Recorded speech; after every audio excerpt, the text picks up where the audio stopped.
नमस्कार, मैं कंचन शर्मा, सहायक आचार्य प्राणी शास्त्र, राजकीय महाविद्यालय झुंझुनू। आज हम पढ़ेंगे रक्त की संरचना के बारे में। रक्त की संरचना पढ़ने से पहले हम देखते हैं कि रक्त किसके अंतर्गत आता है। तो रक्त की संरचना पढ़ने से पहले हम पढ़ते हैं सर्कुलेटरी सिस्टम के बारे में। सर्कुलेटरी सिस्टम या रक्त परिसंचरण तंत्र होता क्या है। हायर इनवर्टिब्रेट्स, वर्टिब्रेट्स एवं मानव के पोषक पदार्थों, गैसों, हार्मोन्स, अवशिष्ट पदार्थों व अन्य उत्पादों के रुधिर में परिवहन के लिए एक तंत्र पाया जाता है। वाहिनियों से बने इस तंत्र को हम रुधिर परिसंचरण तंत्र कहते हैं। इसे एक पेशी हृदय द्वारा पंप किया जाता है। इस तंत्र के 3 मुख्य भाग होते हैं। पहला रुधिर, दूसरा हृदय और तीसरा रुधिर वाहिकाएं। तो रुधिर क्या होता है? रुधिर एक परिसंचरण तरल पदार्थ होता है जिसमें प्लाज्मा एवं रुधिर कोशिकाओं के रूप में स्वतंत्र कोशिकाएं होती है। हृदय एक पेशीय अंग होता है जो पूरे शरीर में रुधिर को पंप करने के लिए संकुचन करता है। रुधिर वाहिकाएं नलिकाकार संरचनाएं होती हैं जिनसे रुधिर प्रवाहित होता रहता है। रक्त एक सर्कुलेटिंग लिक्विड टिश्यू है जो शरीर में मुख्य पदार्थों के ट्रांसपोर्टेशन का कार्य करता है।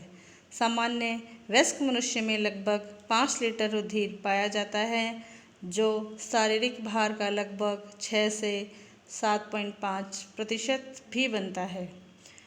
वर्टिब्रेट्स में सामान्यतया रुधिर का रंग लाल होता है। एम्फिओक्सस एवं लेप्टोसेफेलस को छोड़कर अन्य प्राणियों में यह जल से भारी होता है तथा इसकी स्पेसिफिक ग्रेविटी 1.050 से 1.060 होती है। यह जल से लगभग 5 गुना अधिक विस्कस होता है। रुधिर क्षारीय माध्यम का होता है तथा इसकी pH लगभग 7.4 होती है। यह स्वाद में एल्कलाइन या नमकीन होता है। रुधिर एक तरल संयोजी उत्तक होता है जिसके 2 भाग होते हैं, प्लाज्मा एवं रुधिर कोशिकाएं। रक्त में मुख्य भाग प्लाज्मा के रूप में होता है जो तरल अवस्था या लिक्विड स्टेट में पाया जाता है। यह संपूर्ण रक्त का लगभग 55% भाग बनाता है। रक्त में शेष 45% भाग ब्लड कार्पल्स या रक्त कणिकाओं के रूप में होता है। रक्त मुख्यतः 2 भागों में बटा हुआ होता है, सेलुलर कंपोजिशन और non cellular composition. Cellular composition रक्त कणिकाओं के रूप में होता है और नॉन सेलुलर कंपोजिशन प्लाज्मा के रूप में होता है। ब्लड कार्पल्स जो होती है वो फिर से 3 भागों में बटी होती है, आरबीसी, डब्ल्यूबीसी और प्लेटलेट्स। डब्ल्यूबीसी जो होती है फिर से 2 भागों में डिवाइड होती है, ग्रेनुलोसाइट और एग्रेनुलोसाइट। ग्रेनुलोसाइट को हम फर्दर 3 पार्ट्स में डिवाइड करते हैं, न्यूट्रोफिल्स, एओसिनोफिल्स और बेसोफिल्स। जो एग्रेनुलोसाइट होती है वो 2 भागों में बटी हुई होती है, मोनोसाइट और लिम्फोसाइट। अब हम पढ़ते हैं प्लाज्मा के बारे में। प्लाज्मा रक्त का हल्के पीले रंग का स्वच्छ एवं निर्जीव आधारीय तरल या ग्राउंड फ्लूइड होता है तथा रक्त का लगभग 5% भाग बनाता है। इसकी स्पेसिफिक ग्रेविटी 1.025 से 0.034 होती है। यह जल की अपेक्षा 1.7 से 2.2 गुना अधिक विस्कस होता है। प्लाज्मा में लगभग 90% जल, 7% प्रोटीन्स और 0.9% लवण एवं 0.1% ग्लूकोज होता है। प्लाज्मा के कार्बनिक घटक में उपस्थित सबसे महत्वपूर्ण घटक प्लाज्मा प्रोटीन्स होती हैं। ये प्लाज्मा का 6 से 8% भाग बनाती हैं। प्लाज्मा प्रोटीन्स के अतिरिक्त प्लाज्मा में कार्बनिक पदार्थों के रूप में urea, uric acid, creatine, ammonia इत्यादि पाए जाते हैं। प्लाज्मा में कुछ विशिष्ट पदार्थ जैसे हार्मोन्स एवं लिपिड्स भी होते हैं, परंतु ये पदार्थ प्लाज्मा के घटक नहीं होते हैं। इन्हें प्लाज्मा के द्वारा एक स्थान से दूसरे स्थान पर स्थानांतरित किए जाते हैं। प्लाज्मा के इनऑर्गेनिक कॉन्स्टिट्यूट कौन कौन से होते हैं या प्लाज्मा के अकार्बनिक घटक देखते हैं। प्लाज्मा में मुख्यतया अकार्बनिक घटकों के रूप में sodium, potassium, calcium, magnesium, carbonate आदि उपस्थित होते हैं। प्लाज्मा में उपस्थित अकार्बनिक लवण कुल 0.9% भाग बनाते हैं। इन सभी लवणों में सोडियम क्लोराइड सबसे अधिक मात्रा में उपस्थित होता है, जो रक्त को लवणीय स्वाद देता है। एम्फीबियंस एवं रेप्टाइल्स जंतुओं के प्लाज्मा में उपस्थित सभी लवण आयनों के रूप में उपस्थित होते हैं। इसी कारण रक्त हल्का क्षारीय प्रकृति का होता है। अब हम बात करते हैं प्लाज्मा प्रोटीन्स के बारे में। प्लाज्मा का लगभग 6 से 8% भाग प्लाज्मा प्रोटीन्स के द्वारा बनता है। संपूर्ण रक्त प्लाज्मा के लगभग 200 से 300 ग्राम प्रोटीन पाई जाती है। ये प्रोटीन प्लाज्मा तथा रक्त को विस्कोसिटी प्रोवाइड करते हैं। इनमें एल्बुमिन 4 से 5%, ग्लोबुमिन 2.5%, फाइब्रिनोजन 0.3% तथा प्रोथ्रोम्बिन 0.4% आदि प्रमुख होते हैं। एल्बुमिन यकृत में उत्पन्न होती है। यकृत होने पर सीरम में एल्बुमिन की मात्रा बहुत ही कम होती है, जिसे हाइपोएल्बुमिनिया दशा उत्पन्न होती है। एल्बुमिन का मुख्य कार्य रक्त में ऑस्मोटिक प्रेशर उत्पन्न करना होता है। ग्लोबुलिन्स में अल्फा, बीटा एवं गामा प्रकार की होती है। अल्फा ग्लोबुलिन रुधिर में विभिन्न प्रकार के हार्मोन्स एवं अन्य रासायनिक पदार्थों के स्थानांतरण का कार्य करती हैं, जबकि गामा ग्लोबुलिन एंटीबॉडी उत्पन्न करती है जो संक्रामक रोगों से शरीर की सुरक्षा करती है। फाइब्रिनोजन एवं प्रोथ्रोम्बिन भी यकृत के द्वारा उत्पन्न होती है। ये रक्त का थक्का या ब्लड क्लॉटिंग बनाने में मदद करती है। प्लाज्मा में फाइब्रिनोजन अलग करने के पश्चात शेष बचे पदार्थ को सीरम कहते हैं।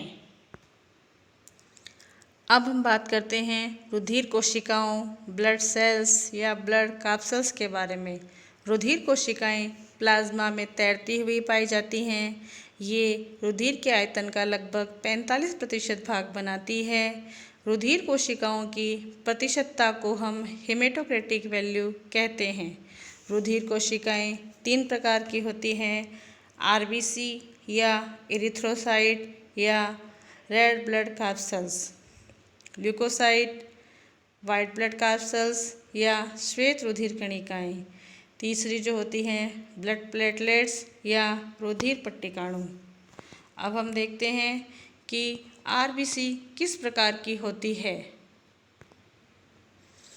आरबीसी ये रुधिर की प्रमुख कोशिकाएं होती हैं। मनुष्य के रुधिर में कुल रुधिर कणिकाओं में से लगभग 99% भाग आरबीसी का बना होता है। आरबीसी केंद्रक रहित, वृत्ताकार, डिस्क रूपी एवं बाइकॉन्केव होती है।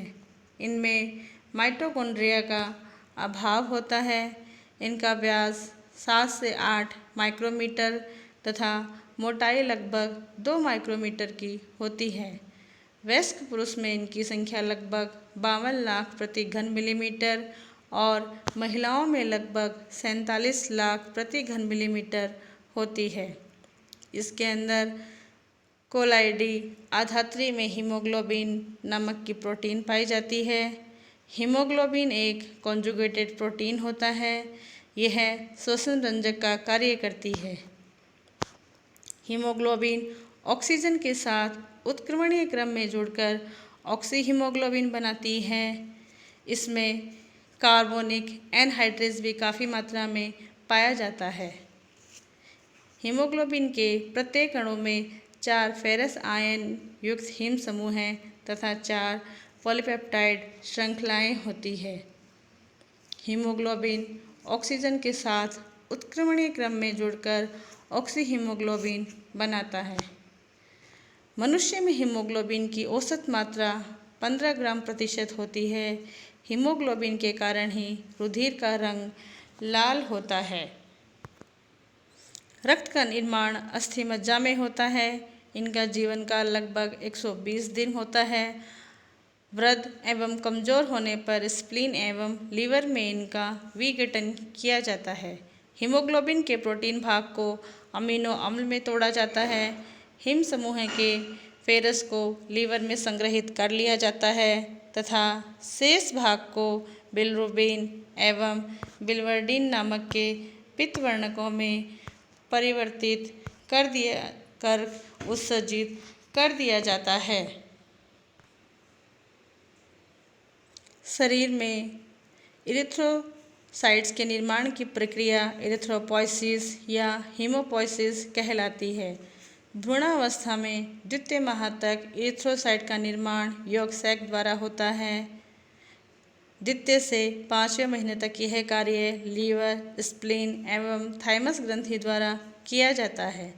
वयस्क प्राणी में यह कार्य रेड बोन मैरो में संपन्न होता है। शरीर में मुख्यतया लाल रक्त कणिकाएँ अधिकतर अस्थियों जैसे femur, cranial bones, vertebrae, sternum इत्यादि में बनती है। इरिथ्रोपोइसिस की क्रिया लगभग 72 घंटे में संपूर्ण होती है। हीमोग्लोबिन अणु के हिम समूह में उपस्थित फेरस आयन के साथ ऑक्सीजन अणु जुड़ता है। हीमोग्लोबिन अणु में 4 फेरस आयन होते हैं, अतः एक अणु हीमोग्लोबिन के साथ 4 अणु ऑक्सीजन के जुड़ते हैं। आयरन हमेशा अपने फेरस रूप में ही बना रहता है, इसीलिए इस संयोजन को ऑक्सीजनेशन भी कहते हैं। अब हम बात करते हैं WBC ग्लूकोसाइट या श्वेताणु के बारे में। WBC भी 2 प्रकार की होती है, ग्रेनुलोसाइट और एग्रेनुलोसाइट। ग्रेनुलोसाइट होती है न्यूट्रोफिल्स, इओसिनोफिल्स, बेसोफिल्स और एग्रेनुलोसाइट होती है वो मोनोसाइट एंड लिम्फोसाइट। तो सबसे पहले हम देखते हैं कि ग्रेनुलोसाइट जो होती है वो किस प्रकार की होती है। इनके कोशिका द्रव्य में ग्रेन्यूल्स पाई जाती हैं।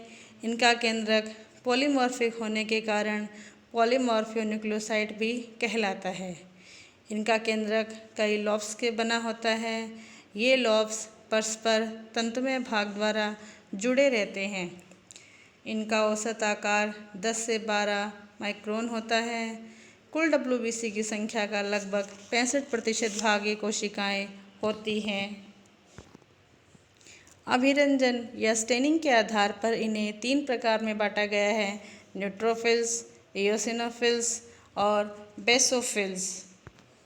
न्यूट्रोफिल्स इनके कोशिका द्रव्य में सूक्ष्म कण होते हैं जो अम्लीय या क्षारीय माध्यम दोनों ही प्रकार के अभिरंजनों द्वारा हल्के बैंगनी रंग के अभिरंजित होते हैं, इसीलिए इन्हें न्यूट्रोफिल्स या उदासीन रंजी कहते हैं। इनके केंद्रक में 2 से 7 लॉब्स होते हैं। ये फैगोसाइट की तरह कार्य करते हुए जीवाणुओं को नष्ट करते हैं। न्यूट्रोफिल्स केशिकाओं की भित्ति के आर पार भी जा सकती है। यह क्रिया इनकी डायपैडेसिस या केशिका पारण कहलाती है, जो इनकी मुख्य विशेषता होती है।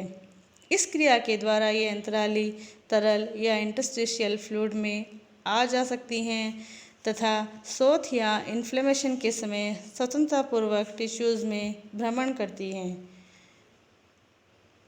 कुल WBC की संख्या का ये लगभग 62% भाग बनाती हैं। इओसिनोफिल इनके कोशिका द्रव्य में समान आकार के बड़े कण होते हैं जो अम्लीय अभिरंजक या एसिडिक स्टेन जैसे इओसिन से गहरे लाल या गुलाबी अभिरंजित होते हैं। इनका केंद्रक द्विपिंडकीय होता है। इनमें केशिका पारण एवं कोशिका भक्षण क्षमता कम होती है। परजीवी संक्रमण या पैरासाइट इन्फेक्शन एवं कुछ एलर्जी क्रिया के समय इनकी संख्या बढ़ जाती है। इनमें एंटीहिस्टामिनिक गुण पाया जाता है। कुल WBC की संख्या का ये 2 से 2.5% होती हैं। ए ग्रेनुलोसाइट, इन्हें एक केंद्रकीय ल्यूकोसाइट या मोनोन्यूक्लियर ल्यूकोसाइट भी कहते हैं। इनके कोशिका द्रव्य में कोई कणिकाएं नहीं होती हैं। केंद्रक अंडाकार या सेम के बीज के आकार का होता है। ये 2 प्रकार की होती हैं, लिम्फोसाइट एंड मोनोसाइट। लिम्फोसाइट, ये अंडाकार केंद्रक युक्त गोल आकृति की कोशिकाएं होती हैं। केंद्रक के चारों ओर बहुत ही अल्प मात्रा में छल्ले के रूप में कोशिका द्रव्य होता है। ये थाइमस ग्रंथि एवं लिम्फोइड टिश्यूज़ में ऐसी कोशिकाओं से उत्पन्न की जाती है जिनका ओरिजिन अस्थि मज्जा से होता है। इनमें सीमित अमीबीय मूवमेंट पाया जाता है, लेकिन ये फेगोसाइटिक नेचर की नहीं होती हैं। इनका जीवन काल 2 से लेकर 100 दिन तक या इससे अधिक हो सकता है। ये रुधिर के अलावा लिम्फ एवं शरीर के अन्य ऊतकों में भी पाई जाती है। कुल WBC की संख्या का लगभग ये 30% होती हैं। छोटे आकार की लसीकाणु संख्या में अधिक होते हैं, बड़े आकार के अपेक्षाकृत कम होते हैं। छोटी लिम्फोसाइट T कोशिका एवं B कोशिका का निर्माण करती है, जो प्रतिरक्षा के लिए एंटीबॉडीज़ के निर्माण का एवं बाहरी कोशिकाओं को मारने का कार्य करती है। मोनोसाइट, ये बड़े आकार की कोशिकाएं होती हैं। इनमें सेम के बीज की आकृति का बड़ा केंद्रक होता है। कोशिका द्रव्य कम होता है, लेकिन लिम्फोसाइट की तुलना में अधिक होता है। ये फेगोसाइट नेचर की होती है तथा डायपेडेसिस की क्रिया भी प्रदर्शित करती है। ये रुधिर से ऊतकों में आती है, टिश्यूज़ में काफ़ी बड़े आकार की हो जाती है, इसलिए इन्हें मैक्रोफेज या बृहद भक्षकाणु भी कहते हैं। मैक्रोफेज अत्यधिक फेगोसाइट होती है, जो कि बड़े कणों एवं जीवाणुओं का भी भक्षण करती है। फेगोसाइट एवं न्यूट्रोफिल्स मिलकर शरीर में फेगोसाइट का एक सिस्टम बनाती है, जो संक्रमण के विरुद्ध फर्स्ट लाइन ऑफ डिफेंस के रूप में कार्य करता है। कुल WBC की संख्या का लगभग ये 5% होती हैं। अब हम बात करते हैं प्लेटलेट्स या थ्रोम्बोसाइट्स के बारे में। इनकी आकृति गोल या अंडाकार अथवा रोड लाइक होती हैं। इनका आमाप या आकार लगभग 2 से 3 म्यू अर्थात रक्त कोशिकाओं में सबसे छोटा होता है। इनका प्रोटोप्लाज्म ग्रैन्युलर तथा बीच में से गहरा एवं क्षारीय तथा परिधि पर पीला एवं होमोजीनस होता है। इनका जीवन काल 2 से 3 दिन का होता है, अर्थात इनकी संपूर्ण संख्या का रुधिर 2 से 5 दिन में रिन्यूअल हो जाता है। इनका उत्पादन मेगाकैरियोसाइट कोशिकाओं द्वारा रेड बोन मैरो में होता है। प्लेटलेट्स की संख्या में कमी होने की स्थिति को हम थ्रोम्बोसाइटोपिनिया कहते हैं। इस स्थिति में रक्त कोशिकाओं से बाहर निकल कर आने लगता है। प्लेटलेट्स या थ्रोम्बोसाइट्स के निम्नलिखित कार्य हैं। ये रुधिर का थक्का बनाने या ब्लड कोगुलेशन में सहायक होती है। ये थ्रोम्बस बनने की क्रिया को उत्तेजित करती है। ये एडेसिव गुण के कारण रक्तवाहिनियों या ब्लड वेसल्स की एपिथेलियम सतह की सुरक्षा करती हैं। इनके द्वारा स्रावित सेरोटोनिन या 5-HT या 5-हाइड्रोक्सिल ट्रिप्टामिन नामक पदार्थ वैसोकॉन्स्ट्रिक्शन अर्थात रक्तवाहिनियों के व्यास को घटाने का कार्य करता है। धन्यवाद।